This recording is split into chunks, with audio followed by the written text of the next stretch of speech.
Hey, I'm Cameron from TwinXL, and I'm hanging out with Rob on Front Row Live.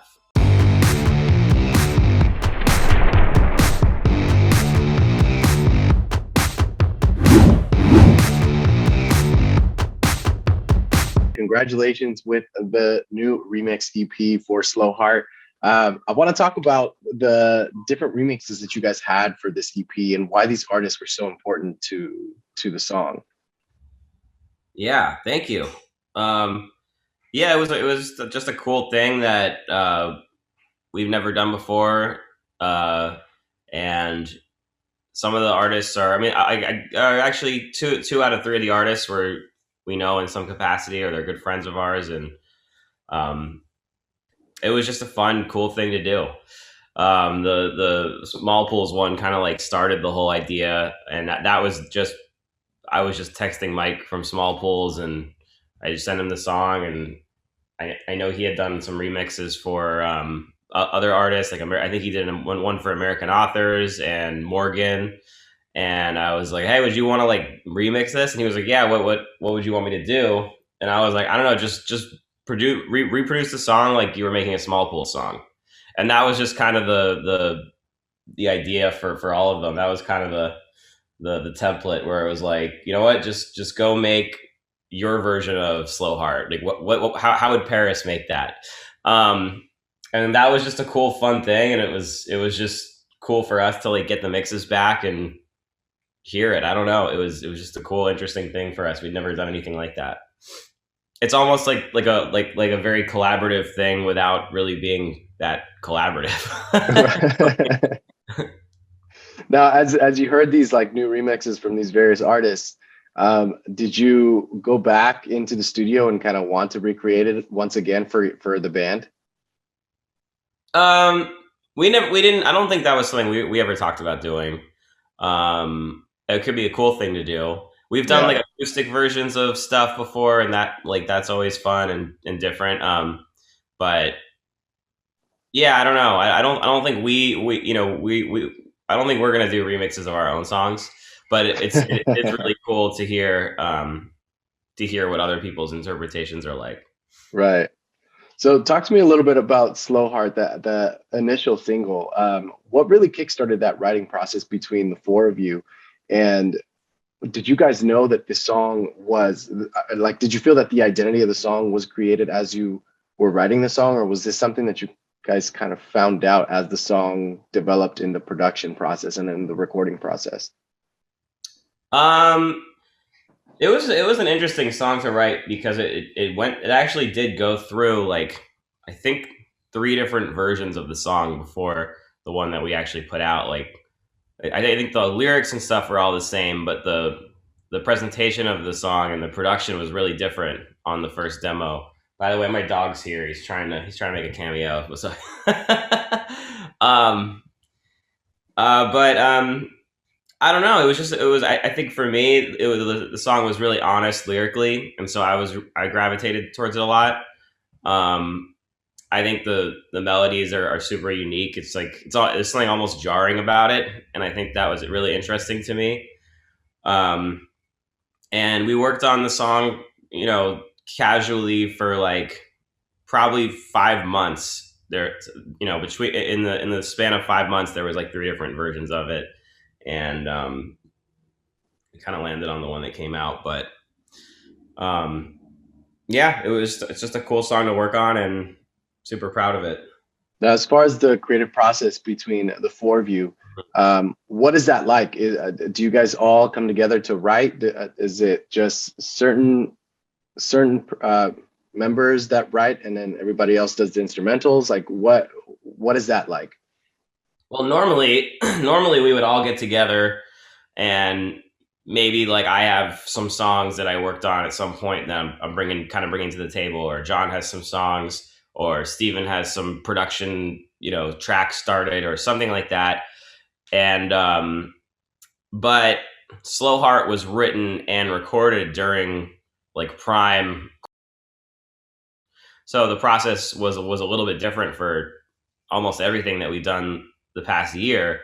It was, that was like it was more like I worked on the song over Zoom with somebody, and then I jumped on Zoom with John, and we worked on the song a little bit more, and then we got a bunch of the files from the first demo of it, and we sent those over to Steven, and then he worked on the track, and then it was so the way that we've been creating songs now things are a little bit more normal, and we've just been getting together. But before that was possible, um, yeah, it was every song was sort of, I wouldn't say like more challenging to put together, but the process was definitely a little longer, and there's a lot more uh, I don't know, a lot more remote collaboration going on.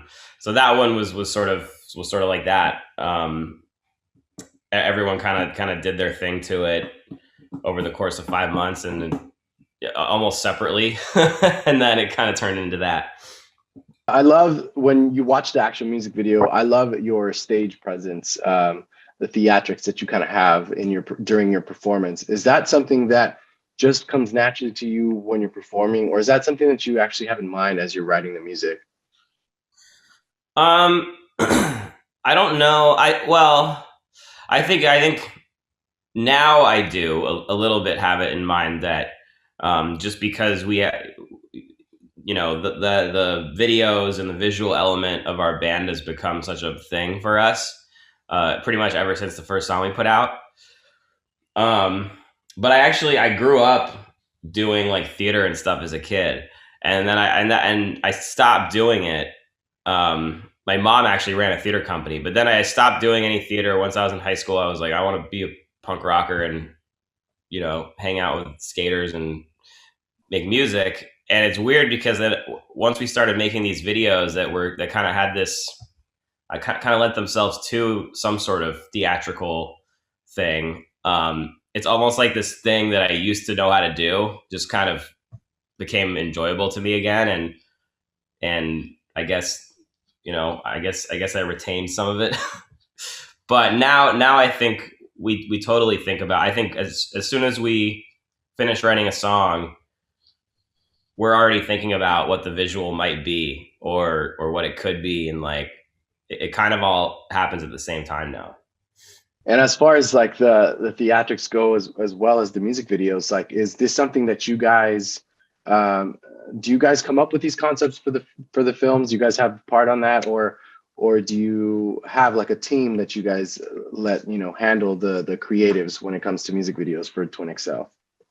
So we've worked on all the videos that we've put out. We worked on with a fantastic director named Jade Ellers, and all of the videos we've done. I mean, there's been videos where he's brought us an idea, and then we've gone back and forth on it with him. But we are very hands on with the videos. I think the Slow Heart video in particular, was a concept that John and I came up with, and we brought it to Jade, and then he was like, okay, well, here's what's possible to do.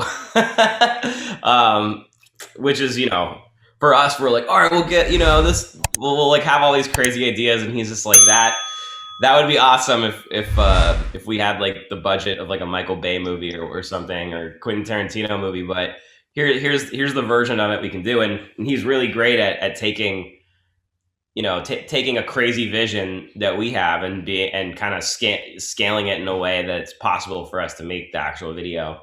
But Jade's an incredible director. He's done work with like Panic at the Disco and Fall Out Boy and Weezer, and he's just like he's the man. He's so talented. So we're really lucky to have him working on our videos and stuff. I feel like that's the perfect fit for Twin Excel, just because because as I mentioned earlier, the theatrics, but you guys also don't have a genre, and I love that. I love that you could tell that you have experience in the music industry from various other projects when you listen to Twin Excel, because there is no guideline, there is no border. Yeah. So when you, and at the same time, uh, you guys have also kind of produced or assisted other artists as well in their creative process. So like when you come together as Twin Excel after you've collaborated with other artists like that, how does that impact the creative process for your music? Um, I mean, I think we, like you just said, we all work on so much other stuff too. Um, and it's not like we're working on other stuff and then we're spending this, chunk of time really working on Twin XL. It's really a very like fluid, at least for me, and I know for them too. It's like one day I'll be in the studio with Lindsey Sterling, and then the next day I'll be in the studio with a new band. Saint Phoenix is a band I've been working with the past year, and those are two different things, very different things. And then the next day I'll be with John and Steven, and we're writing a Twin XL song. And so I think, from any song that I write on any day, there's some, usually there's something I'm taking away from that day that I'm whether it's a feeling or something I learned, like the way that somebody else writes songs that I never thought about. I'm always taking that thing into the next day with me, whether subconsciously or not, or consciously. So I think the other stuff we've worked on has definitely impacted Twin XL. I mean, obviously the other projects we've been involved with in the past, um, has definitely impacted everything we do. So, um, but thank you for saying that. I also think it's cool that you said that Twin XL doesn't really have a genre, because I don't really think we do either. I mean, it's like, we live in the alternative space, but we have songs that are like influenced by like Dre. We have songs that are influenced by whatever, like so much different stuff. And I think the stuff we're working on now is definitely our most genreless, weirdest stuff ever that I'm really excited about. But yeah, I agree with that. The thing that I find interesting is that even though there is no border, like I mentioned earlier, you can listen to these songs and know that it's Twin XL. Like you're not going to be like, oh, that sounds like, and I Right. like that.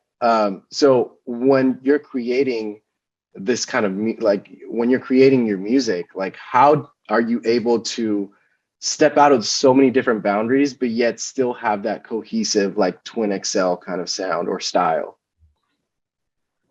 Yeah, I mean, it's and honestly, that's not always the case. That's just, that, but the stuff that we tend to listen back to, and like you said, and we say to ourselves like, oh, this sounds like Twin XL, tends to be that stuff.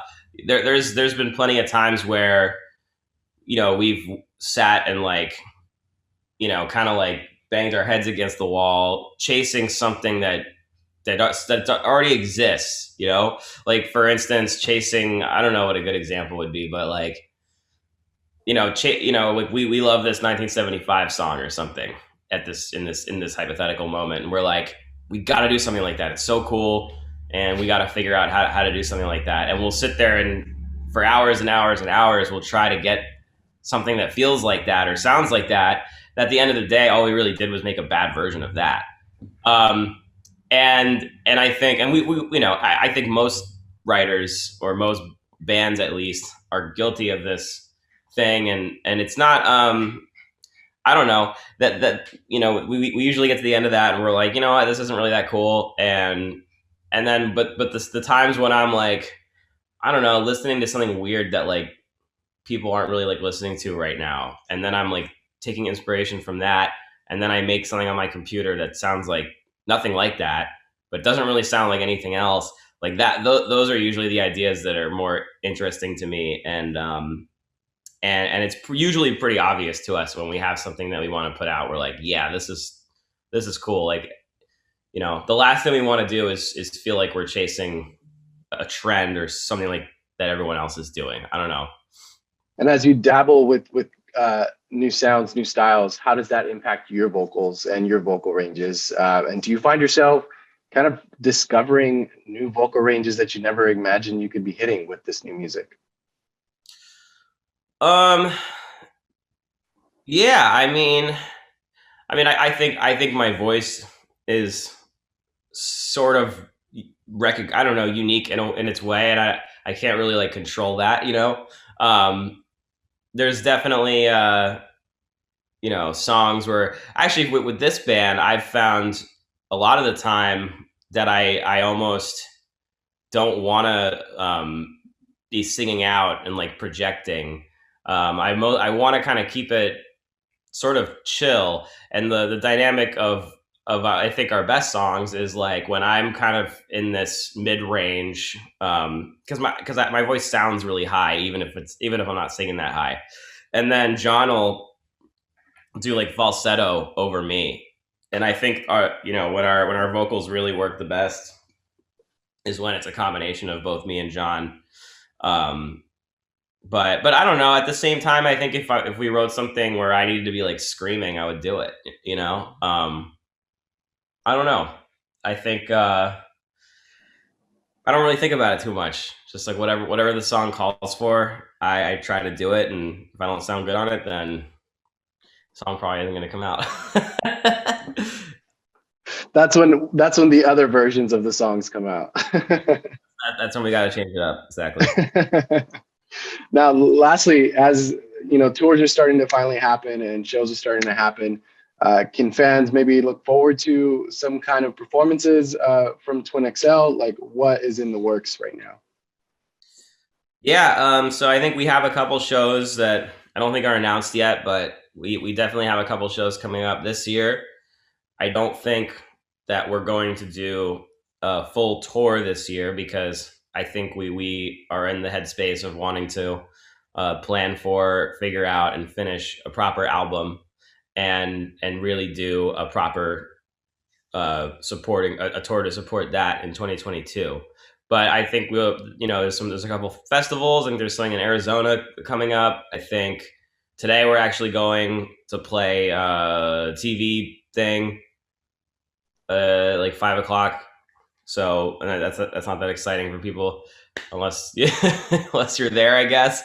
But it's exciting for us because we rehearsed for the first time in almost 2 years yesterday, and it's just I mean it was everything was like sort of just the way it was before that. We're lucky to be one of those bands that we did, it was like could have gone one or two ways. We could have gotten back together and been like, this sounds like garbage, and we need to like rehearse for 2 weeks or something. But we just jump right back in it, and we're ready to go. So hopefully there's more stuff. But there's definitely a couple shows this year, and probably a full tour next year.